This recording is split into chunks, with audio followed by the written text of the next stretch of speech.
All right, YouTube, what's going on? Scar Wolf, and we're gonna do a second take on the coronavirus. Okay, I want to bring attention to this article in the New York Times. As you can see, the title: China spins tale that the U.S. Army started the coronavirus epidemic. Okay, as you can see, after criticizing American officials for politicizing the pandemic, Chinese officials and news outlets have floated unfounded theories that the United States was the source of the virus. Okay, let's click down. Let's go down here. Okay, as you can see, the small print under that photo, it says the Pentagon sent 17 teams with more than 280 athletes and other staff members to the Military World Games in Wuhan, China in October. Okay. Now, this article is by Stephen Lee Myers. Okay, it's published March 13th, 2020 and updated March 17th, 2020. All right. So coming up on like 2 months ago. Now let's read. Okay. China is pushing a new theory about the origins of the coronavirus. It is an American disease that might have been introduced by members of the United States Army who visited Wuhan in October. There is not a shred of evidence to support that, but the notion received an official endorsement from China's Ministry of Foreign Affairs, whose spokesman accused American officials of not coming clean about what they know about the disease. Okay, now, to make it, basically, China is not the big dog on the block here. Okay, even though they in their home court or whatnot, you know what I mean. You still talking about the Browns versus the Patriots or whatever. Now anybody can win on any given day. Just to put a metaphorical spin on it, China is little brother here, and America with its allies are definitely a bigger player on the world stage. Okay, what they report is not like the truth be told, like the absolute truth. It is not absent of bias, you know what I mean? All we can say is we don't know. We have to, just being fair, take China's word as equally strong as America's word, okay? And that's some pretty serious allegations, so let's continue to read further. Okay, let's click down. The intentional spreading of an unfounded conspiracy theory, which recirculated on China's tightly controlled internet on Friday, punctuated a downward spiral in relations between the two countries that has been fueled by the beset instincts of officials on both sides. All right, now let's check some of these loaded terms in here and whatnot. Our newspaper is directly the New York Times is directly jumping to the defense of the United States, which is expected. It's a United States newspaper. Okay. Yeah, intentional spreading is a serious allegation, and a downward spiral in relations between the two countries that has been fueled by the beset instincts of officials on both sides is a kind of spread of the blame, you know what I mean? That we can take that as pretty safe. Okay, yeah, maybe both sides are, playing their position. When you're talking about the statesmen or officials of both sides, they're definitely going to be biased towards their particular side. Okay, let's go down further. Okay. The insinuation came in a series of posts on Twitter by Zhao Li Jiang, a ministry spokesman who has made good use of the platform, which is blocked in China, to push a newly aggressive and hawkish diplomatic strategy.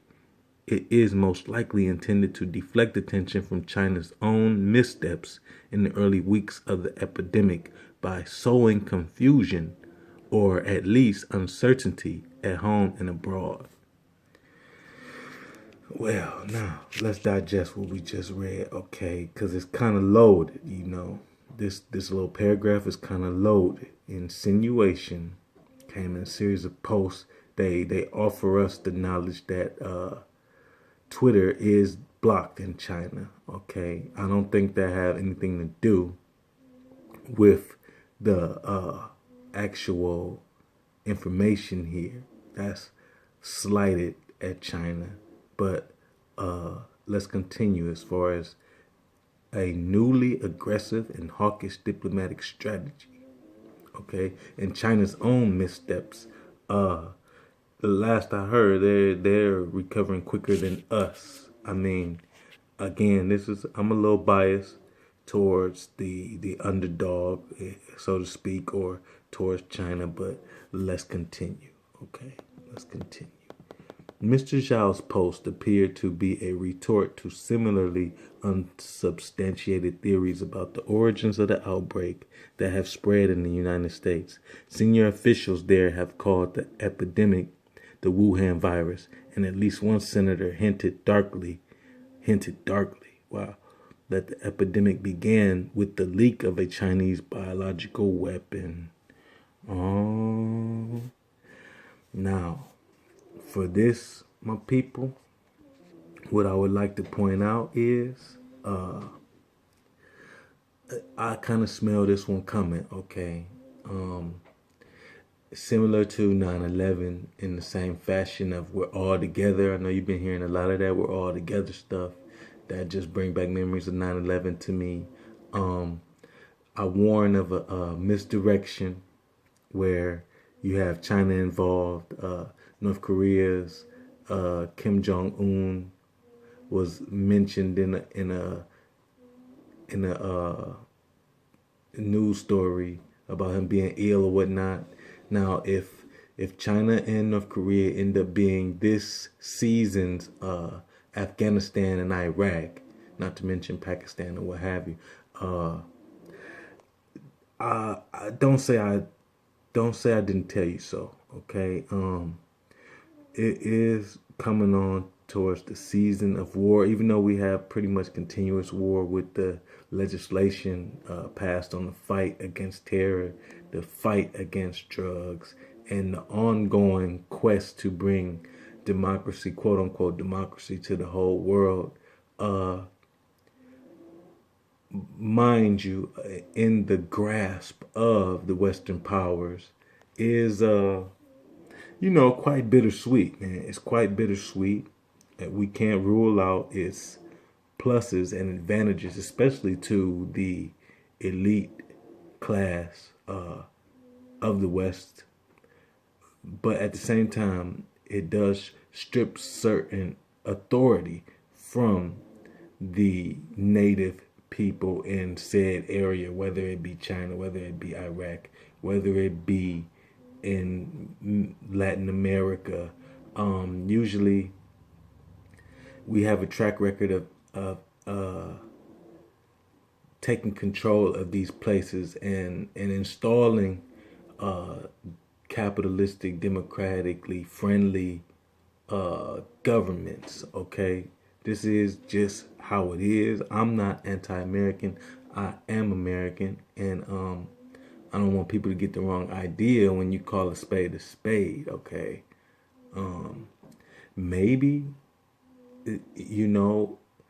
like I said, certain good can come out of a capitalistic society. But in the long term, I would liken it to a Ponzi scheme where somebody always has to take the shitty end of the stick, for lack of better words. Somebody always has to take the brunt or the the sour end of the deal. Okay, let's continue reading. Now, mind you, you see mentioned here in the New York Times, a biological weapon, Chinese biological weapon. Okay, don't be surprised if we open up. Okay, we're gonna reopen. I know everybody's heard that. We're gonna reopen, and then the virus is gonna spike again, and just in my interpretations, that will be when the report comes in that now they're going to be saying that it was a biological attack by China. And I believe this might have been avoided if China kind of just played possum when it comes to Hong Kong. Okay, I'm going to dig a little further about the other uh, port port cities uh, involved in the unfair treaties and see where the other countries that are at that hold port cities on Chinese soil.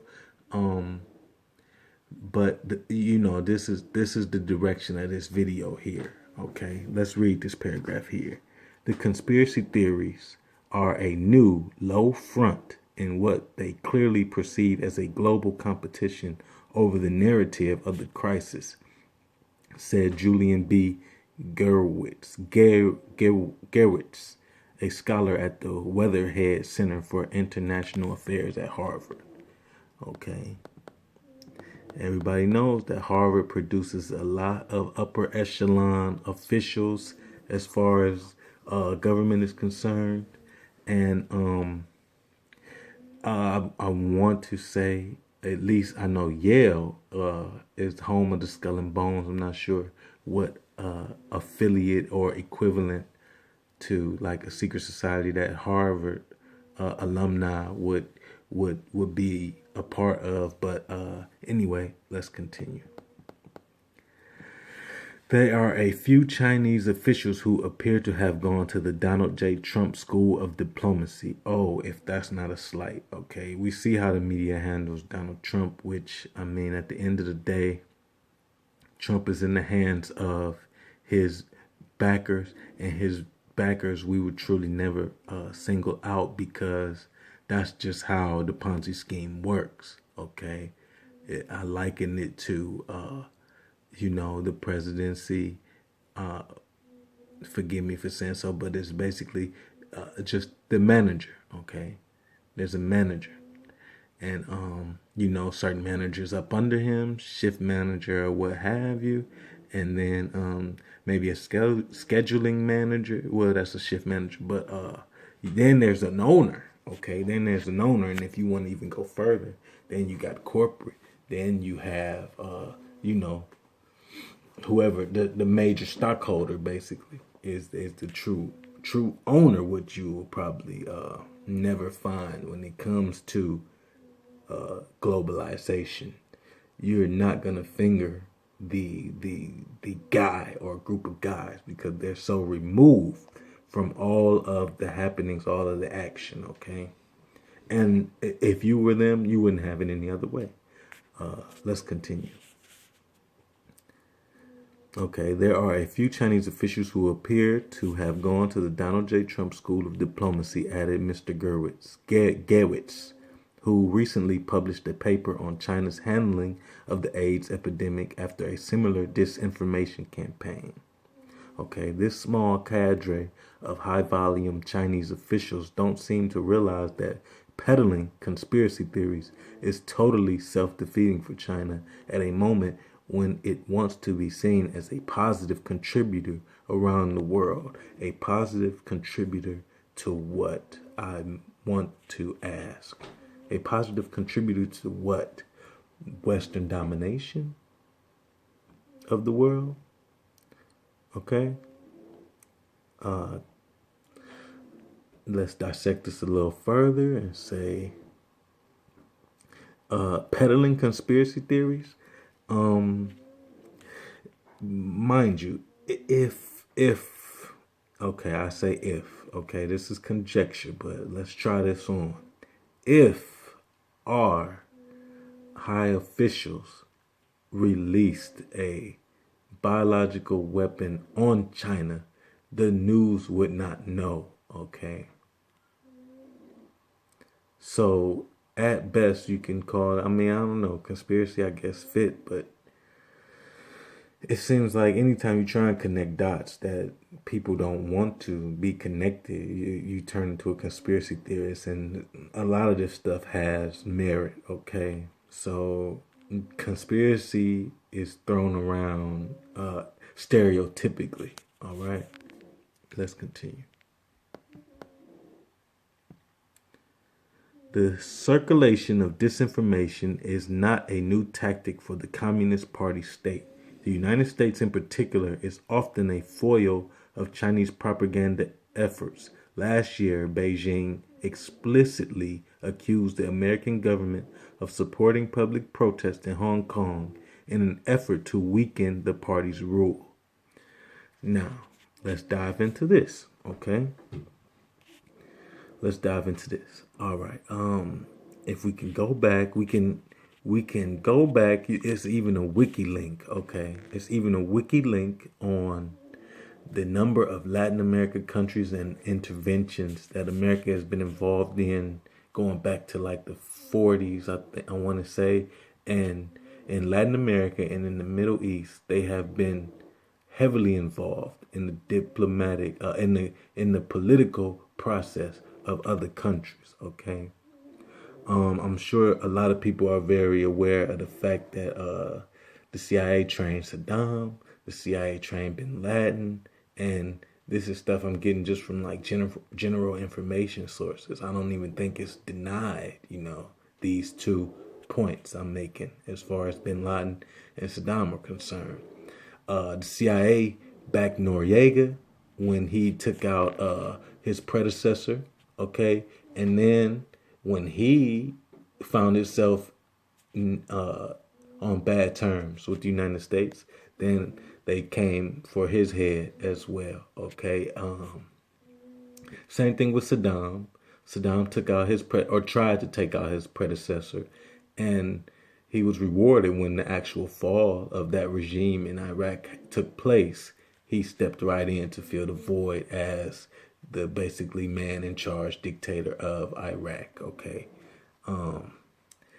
These things are not unheard of. Okay. So to dismiss them like this is patriotic, and and they could be right. They could have zero claim at all. But a more biased approach to the story, it will be refreshing. Okay. All right. Welcome back, ladies and gentlemen. Welcome back to the Corbett Report. I'm your host, James Corbett of CorbettReport.com, and you are tuned into Questions for Corbett. And this week on the D program, boy, do I have a data dump of information for you, so I hope you have a pen and paper ready at your disposal and are prepared to take copious notes. But don't worry, I have you covered. As usual, the show notes for today's edition of the podcast will be particularly full of interesting information, so I hope you will go to CorbettReport.com and take advantage of that resource. But let's get into the question. The question this week comes from a Corbett Report member who left his question in the Corbett Report comment section, specifically Magic Bullet, who recently wrote, "Is there a financial smoking gun of foreknowledge of corona before the first report of breakout in China? That would hint on the engineered versus natural birth of COVID-19, not just Event 201, but some stock trading or other transactions." All right, thank you very much for the question, Magic Bullet, and we're going to expand that answer out. I know you're looking specifically for financial foreknowledge, and I think there are a couple of interesting tracks to pursue in that regard, but let's expand it out to the broader question of foreknowledge of the coronavirus pandemic, because I think that really does speak to the potential, as you say, to really sort out the question of engineered versus natural birth of COVID-19. So I would start by saying, although, again, you're focusing on financial matters, so you say not just Event 201, but I want to caution against dismissing Event 201 lightly, because it does seem to me, if there is a smoking gun to the coronavirus pandemic that we're experiencing right now, In a similar way that WTC-7, for example, is a smoking gun on 9/11, I would say Event 201 is a smoking gun of what we're experiencing right now for a number of different respects and reasons. And I don't say this lightly because, as you will recall from my conversation with Chuck Ocelli that I had a month and a half ago at this point, or 18 lifetimes ago, it feels like. I did say at that time, I know there's been pandemic planning going on for decades, so it isn't necessarily a smoking gun that they were talking about a coronavirus pandemic in October of 2019, exactly as the global coronavirus pandemic was breaking out. But having stewed on it and examined Event 201 in greater depth, the more I look at it, the more it does seem like that smoking gun to me. Not just the participants that were there, for example, the Chinese CDC being involved in that exercise, despite the fact that the CAPS pandemic that they were simulating it broke out in Central America or South America. It wasn't even about China, but for some reason the head of the Chinese CDC and other players who are absolutely crucial to going on to what's going on right now were involved in that exercise, which, let's remember, was hosted by the Center for Health Security, Johns Hopkins Bloomberg School of Public Health, which, if you go to their website and note their previous exercises, they have held a total of 4 exercises, one of which was Event 201, another of which was Dark Winter. Yes, that Dark Winter that simulated a smallpox attack, a bioterror attack on the U.S., in June of 2001, just a few months before the anthrax attacks of 2001. And as I've talked about before, just as Dark Winter blamed that fictional bioterror attack on essentially the Iraqi government supplying Afghan terrorists or Afghan sheltered terrorists, so too did, of course, we see the U.S. government try to blame Iraq for the anthrax attacks of 2001. It was linked in the public imagination, and they had wargamed it out in exquisite detail in a 2-day exercise held by the Center for Health Security just a few months before. Now we have Event 201 simulating a global coronavirus pandemic right before a novel coronavirus, or actually, as we are led to believe, just as a novel coronavirus was starting to spread around the world. So, very interesting. And of course, the other 2 exercises that the Center for Health Security has participated in, Clade X and Atlantic Storm, held in 2005 and 2018, deserve greater scrutiny. So perhaps we will delve into that in more detail in the future. But as I say, I think Event 201 is a very good candidate for a smoking gun of foreknowledge of the coronavirus pandemic. Let's turn back to Magic Bullet's question specifically on the financial foreknowledge, to which some of the Corbett Report commenters had something to say. For example, Animals Aren't Food wrote, "In my opinion, the CEOs that step down are a strong indicator of foreknowledge of a plandemic. Up to that point, absent psychic powers, there was no way any one of those CEOs could have predicted an upcoming catastrophe to such an extent that they'd be willing to step down." And Mick adds, "I think almost crash of repo market into September 2019 is smoking gun. Uncle Sam wouldn't be able to get money if Fed didn't intervene at the time. Uncle Sam unable to get money in nowadays system means sky is falling down." Okay, so a couple of good points here.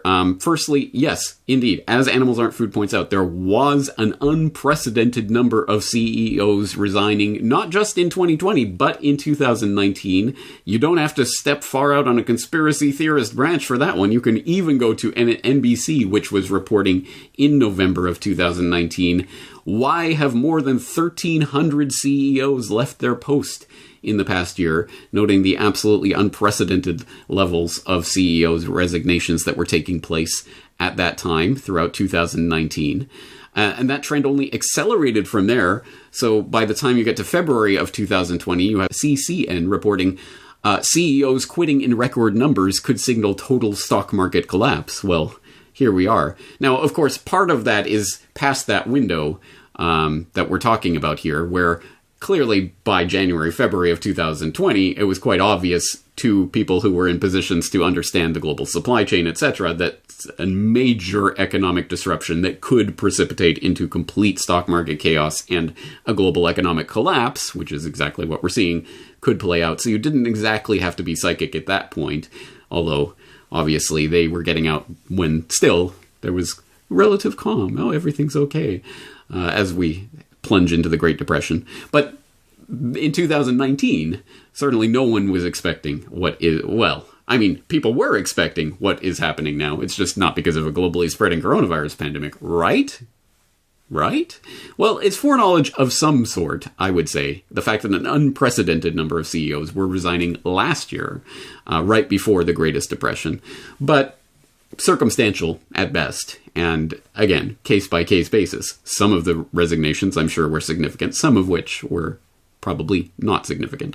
I mean, a certain number of CEOs will resign in a given year, and you could nitpick that, and blah, blah, blah. You're not going to change anyone's mind with that piece of information. More to the point, as MIK points out, the repo market, the repurchase agreement market, was going haywire in September of 2019, which hopefully you know something about. If not, you should go back to the article that I wrote about it for the New Scientific Expertise, but also containing colorful expletives and metaphors and what have you. So it's an interesting read in a lot of different respects, but certainly for debunking this proximal origin of SARS-CoV-2. The articles are China Owns Nature Magazine's Ass, debunking the proximal origin of SARS-CoV-2, claiming COVID-19 definitely wasn't from a lab, and No Monkey Ever Reheated a Frozen Burrito, what the Expanse tells us about the COVID-19 pandemic and serial passage gain-of-function research.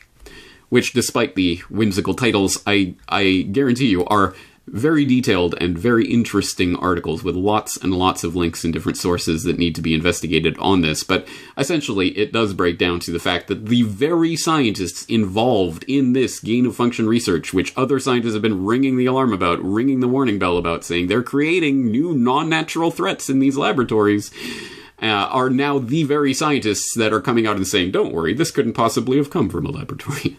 And there's a lot of very specific scientific reasons why what they're saying is not factually true.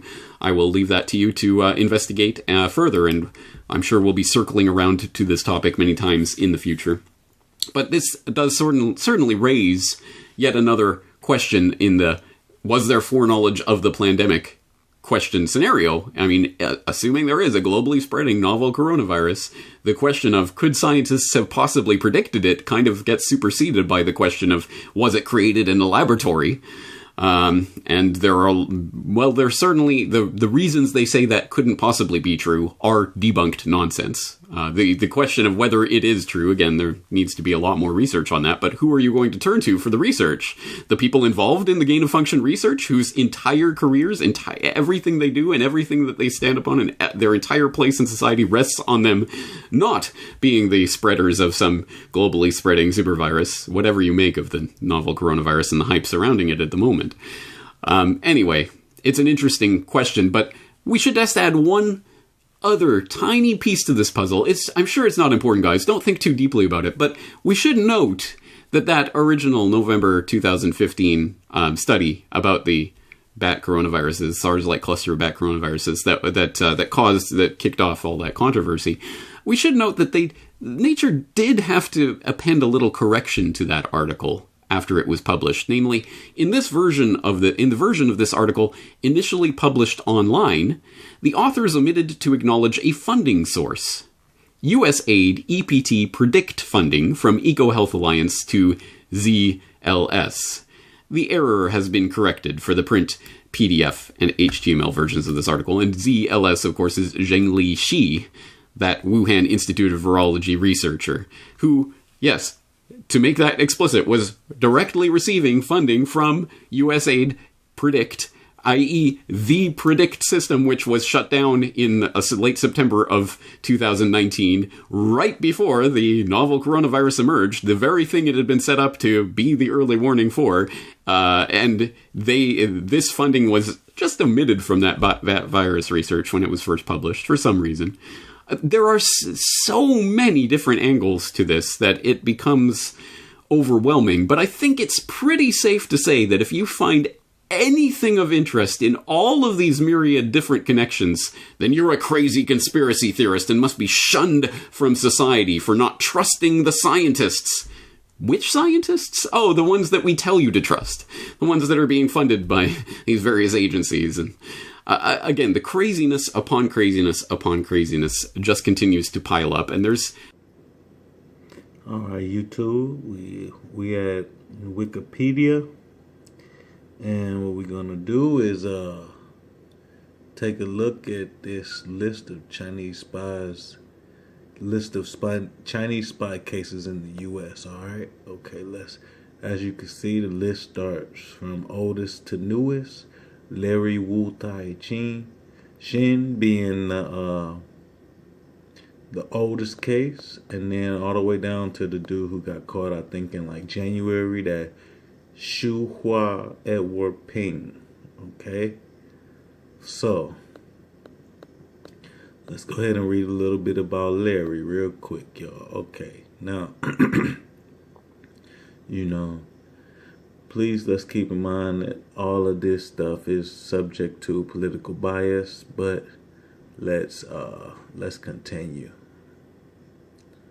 Okay, Larry Wu Tai Shin worked in the U.S. intelligence community for nearly 35 years while providing China with classified information.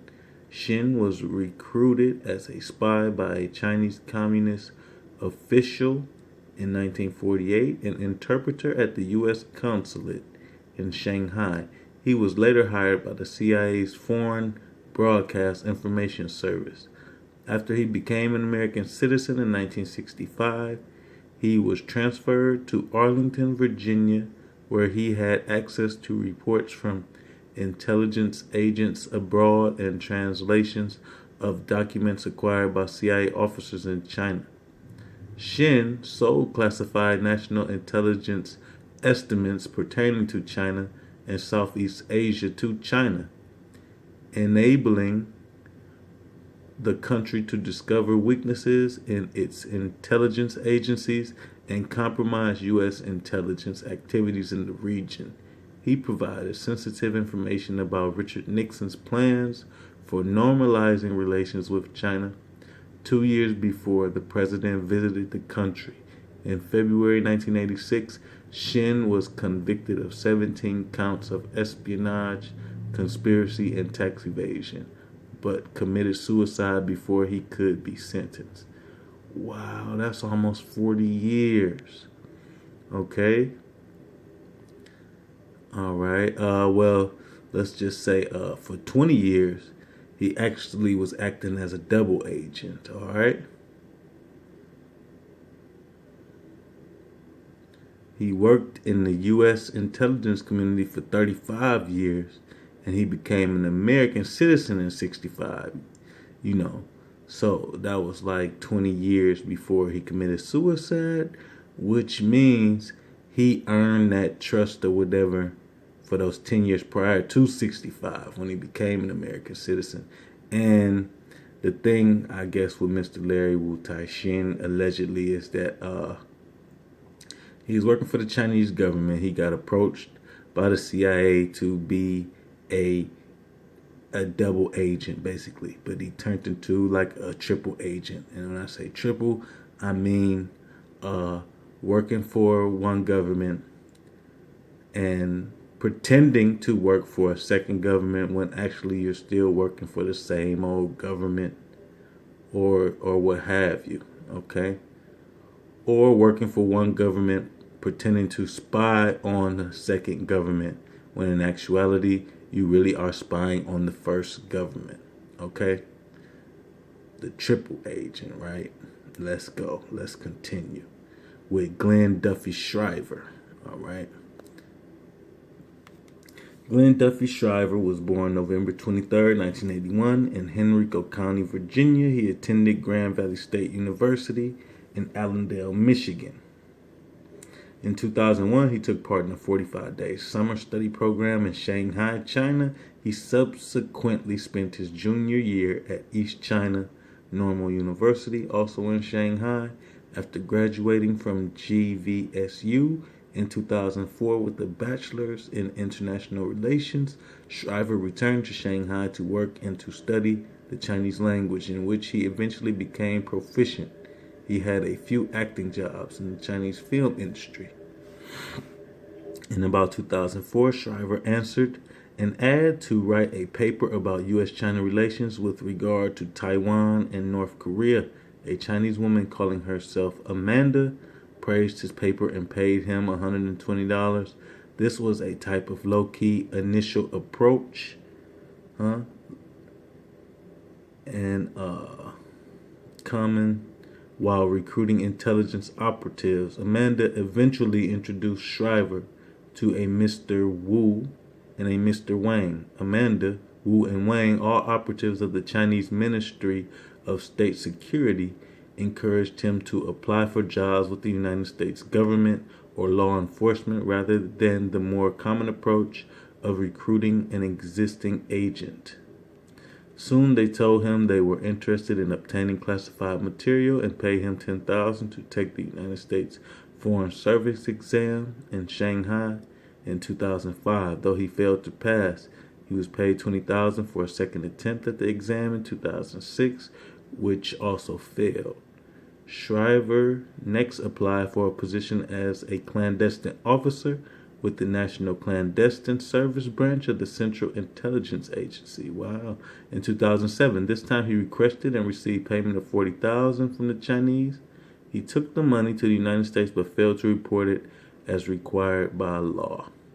In June 2010, Shriver was arrested while trying to depart Detroit Metropolitan Wayne County Airport for South Korea and charged with 5 counts of making false statements and 1 count of willfully conspiring to provide national defense information to intelligence officers of the PRC, People's Republic of China, as PRC.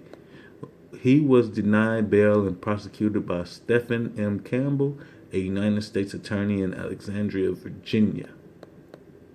Shriver was facing up to 10 years in prison under Section 793, but the prosecutor had also threatened him with a prosecution under Section 794, which had a maximum of life imprisonment.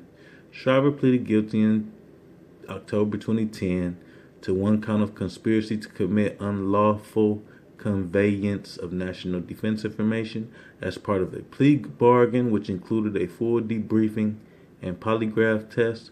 On January 21st, 2011, he was sentenced to 4 years in prison by Judge Liam O'Grady. Shriver had met with his handlers about 20 times, most often Amanda, and taken by 70,000. Shriver said, "I made a terrible decision. Somewhere along the way, I got into bed with the wrong people. I cannot tell you what it's like to carry a dark secret like this for so many years." Professor Gailing Shang, one of the leaders of Shriver's summer study group, had worried that Shriver had no sense of what he wanted to do with his life. Shriver stated that he had been motivated by greed.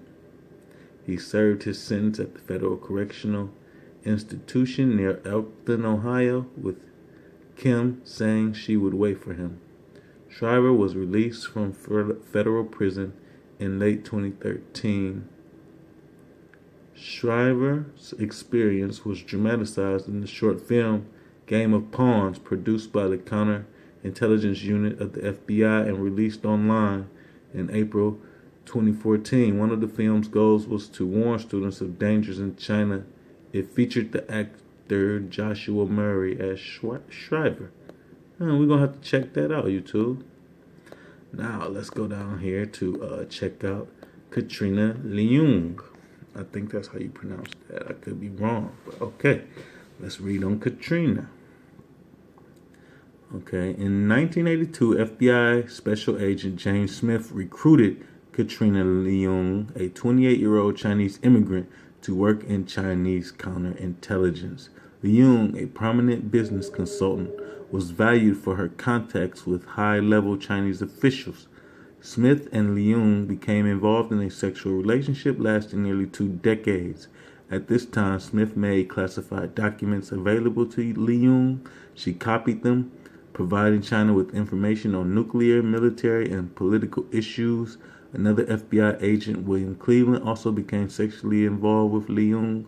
On January 6, 2005, U.S. District Judge Florence Marie Cooper dismissed Leung's case on the grounds of prosecutorial misconduct. Oh, man, that's saying a lot without saying a lot. Y'all peep that? So basically, because they was having relationships with her, man, they messed the case up, y'all. And I would say James Smith recruiting Katrina Leung, the 28-year-old Chinese immigrant, probably was already some type of working class girl, just in my interpretation of the story, okay? She's a working class girl that had already had previous engagements and encounters with these high level Chinese officials and businessmen and whatnot. So they seen her like, you already been doing the boom boom with these cats, man.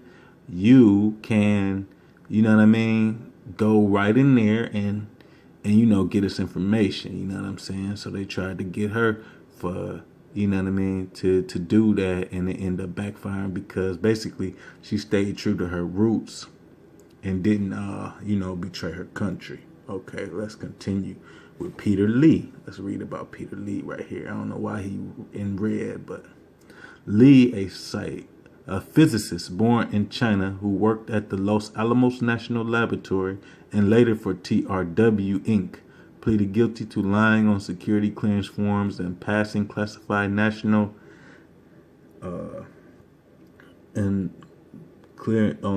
pleaded guilty to lying on security clearance forms and passing classified national defense information to Chinese scientists on business trips to Beijing. He compromised classified weapons information, microwave submarine detection technology, and other national defense data, and the Department of Energy later concluded that his disclosure of classified information was of significant material assistance to the PRC in their nuclear weapons development program. This analysis indicated that Dr. Lee's activities have directly enhanced the PRC nuclear weapons program to the detriment of U.S. national security. Wow, Peter Lee, he fucked up. Okay, Chi Ma is a Chinese-born engineer who worked for L3 Communications, a California-based defense contractor, as a support engineer on Navy quiet drive propulsion technology. According to recovered documents, he was instructed by his Chinese contacts to join more professional associations and participate in more seminars with special subject matters, and to compile special conference materials on disk. He was instructed to gather information on space-based electromagnetic intercept systems, space-launched magnetic levitation platforms, electromagnetic gun or artillery systems, submarine torpedoes, electromagnetic launch systems, aircraft carrier electronic systems, water jet propulsion, ship submarine propulsion, power system configuration technology, weapons system modularization, technologies to defend against nuclear attack, shipboard electromagnetic motor systems, shipboard internal and external communication systems, and information on the next generation of U.S. destroyers. He copied and sent sensitive documents on U.S. Navy ships, submarines, and weapons to China by courier. In 2008, he was sentenced to 24.5-year prison term for espionage.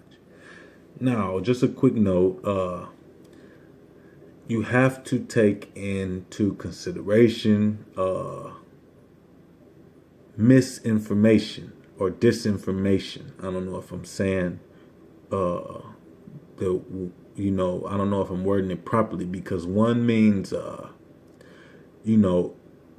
deliberately lying about information, and the other one is mistakenly giving false information. So it's, that's a big part in the spy games when you're talking about two competing countries, Cold War type of relationship between countries. You're talking about heavy disinformation is going to be involved, you know what I mean, in the relationship. Okay, let's continue with Mu Ko-soon. Okay, let's read about him.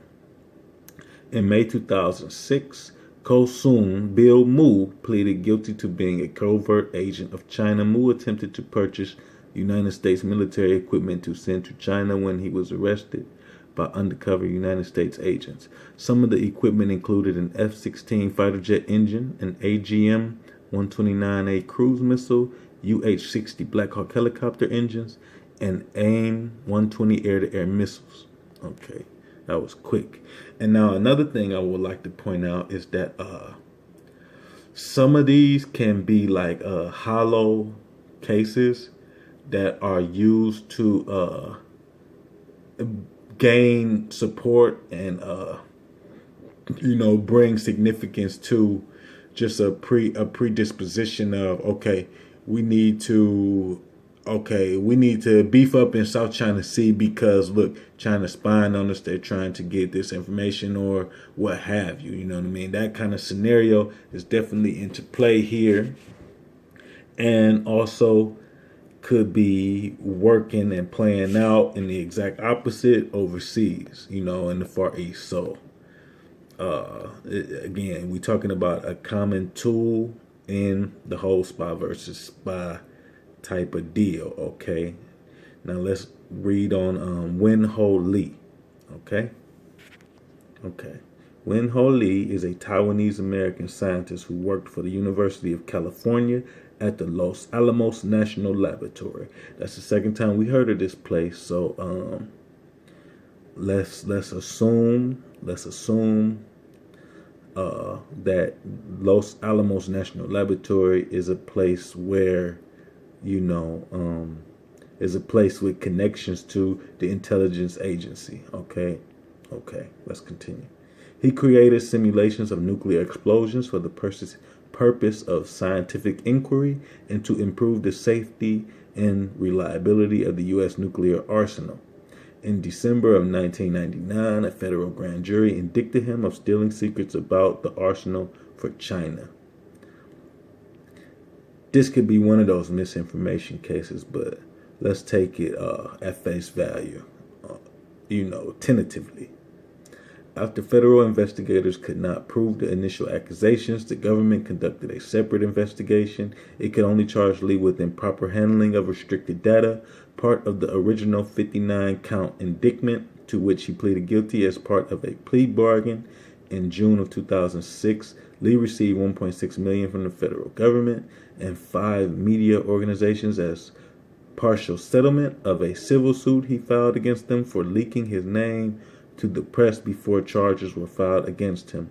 At the conclusion of the case, presiding federal judge James A. Parker stated that he was misled by the executive branch of our government through its Department of Justice, by its Federal Bureau of Investigation, and by its United States Attorney. The judge stated that while he could not speak on behalf of the executive branch, I sincerely apologize to you, Dr. Lee, for the unfair manner you were held in custody by the executive branch. Wow. Now that sounds messy. But still, the bigger the lie, the rule of thumb sometimes is, I believe it's a Hitler quote that says, the bigger the lie, the easier they believe it. So sometimes the more grandiose you come, that's just like, strapping up your boots, putting on your water weight and boots for, any backlash. Like you come with a grandiose story, so it'll go down easier. It's like a chaser, Okay, let's continue with these two. Fei Yi, or Fei Yi, you might pronounce that as, and Ming Song, or however you pronounce that. Those two names, you see them right there, okay? Fei Yi, a U.S. citizen, and Ming Zhong, a permanent resident of the United States, were arrested in San Francisco International Airport on November 23, 2001. They were accused of stealing trade secrets in designing a computer microprocessor to benefit China, although prosecutors did not allege that the Chinese government knew of their activities.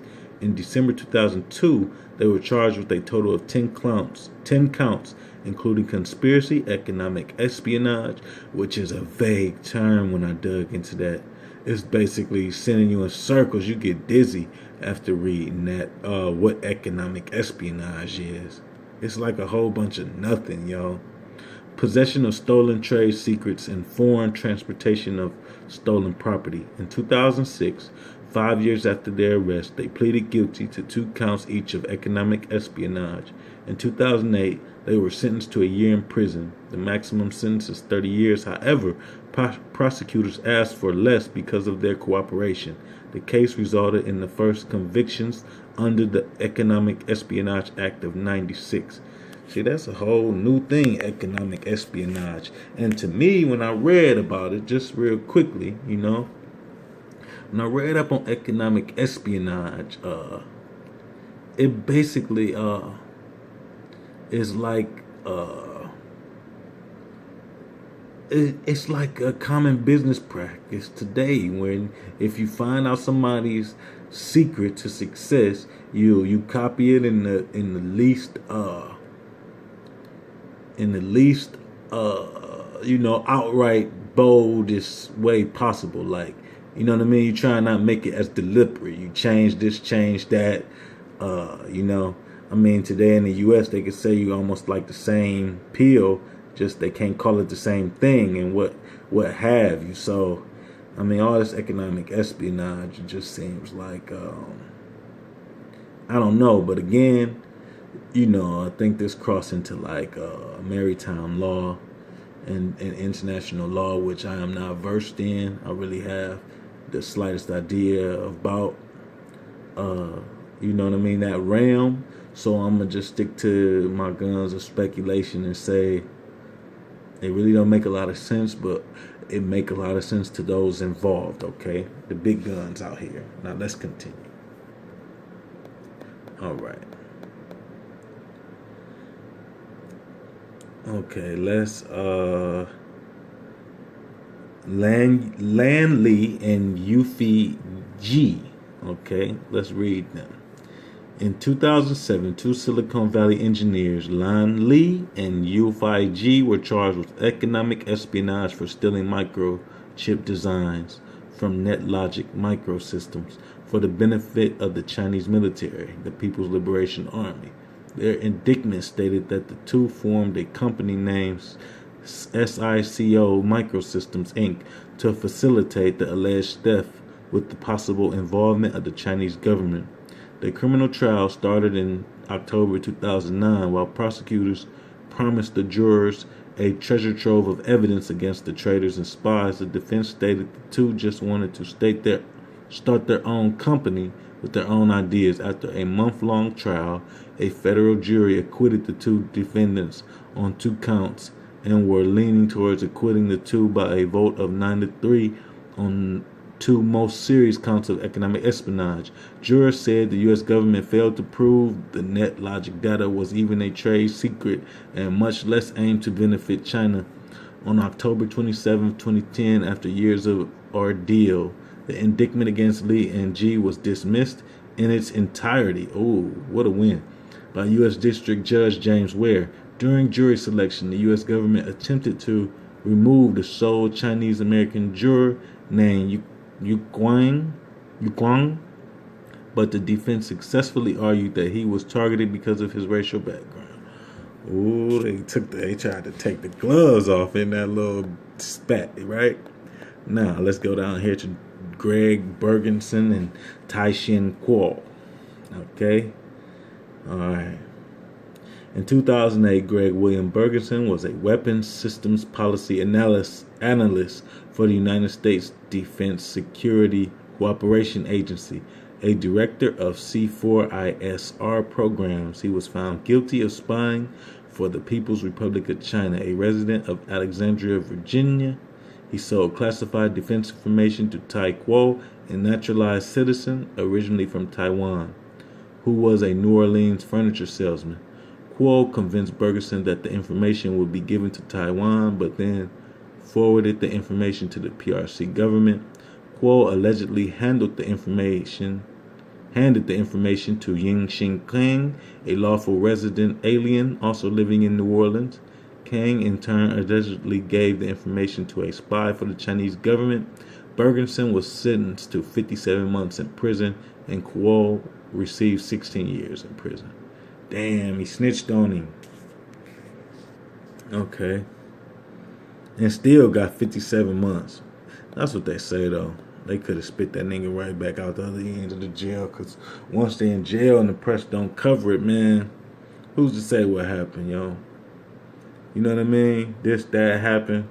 They could claim that a person get moved and you don't know where they at for real. Okay? House arrest somewhere, for real. But let's continue. All right. We got Ann Lockwood, Michael Hanel, and Fu Peng Liu. In February 2009, three former employees of Metodyne Corporation were sentenced to prison terms in federal court in connection with a conspiracy to steal confidential information from the company. According to acting United States Attorney Terrence Berg, Ann Lockwood, formerly a vice president for sales at Metodyne, her husband Michael Hanel, formerly a senior engineer at Metodyne, and Fu Ping Liu, a former metallurgist for Metodyne. Lockwood, Liu both pleaded guilty on September 15, 2008 to the main count of the indictment, conspiracy to steal confidential and proprietary information belonging to Metodyne, and using the stolen information in order to assist a Chinese competitor. Chongqing Hafu Industry Company, Hafu, of Chongqing, China, to compete against Metodyne in the field of powdered metal parts. Hanel pleaded guilty to a misdemeanor offense charging him with unlawfully accessing stored electronic records beginning in May 2004. Lockwood and Liu developed a business plan to help Hafu compete against Metodyne in the production of powdered metal products. Lockwood obtained both electronic and paper copies of confidential and proprietary information pertaining to Metodyne's internal cost in its manufacturing process, and then provided some of that information to Hafu in China to assist it in competing against Metodyne. Lockwood received 30 months in prison, Hanel received 6 months in prison, and Liu received 9 months. Wow. The lady got the most, man, and the men flipped on her. Well, we don't know if Fu Ping, if it's a guy or a girl, but I'm assuming it's a guy. Wow. They do what you want, but I do think they flipped on her, though. They flipped on the lady. But maybe she was making the most money, whatever. I don't know the ins and outs of it, but let's continue. Okay.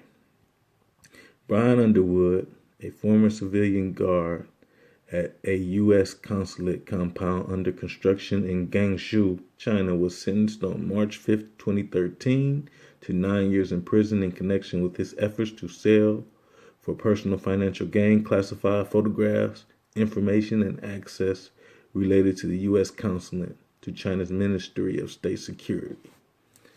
Damn, he is short, so that's sensitive. Yeah, Brian Underwood was on some trash, so that's why he is short. They ain't even give us much info, so you know he was on some trash. All right. Now let's read on Bo Zhang. Bo Zhang, a researcher working on source code for high technology imaging at NASA's Langley Research Center, was arrested for lying to a federal officer on March 16th, 2013 at Washington Dulles International Airport. Before returning to China, Zhang allegedly told the FBI that he was carrying fewer computer storage devices than he was. He was accused of espionage by Representative Frank Wolf and was investigated for possible violations of the Arms Export Control Act. An affidavit said that Zhang had previously brought a NASA laptop with sensitive information to China. U.S. Magistrate Judge Lawrence Leonard ordered Zhang released after a federal prosecutor acknowledged that there was no evidence that he possessed sensitive, secret, or classified material. According to Zhang's lawyer, Fernando Groen, a former federal prosecutor who practices out of Williamsburg, Wolf made a scapegoat of his client on May 2nd. Zhang was cleared in federal court of the felony charge of lying to federal investigators. Zhang was nevertheless convicted for downloading copyrighted movies, television shows, and sexually explicit images on a NASA-owned laptop.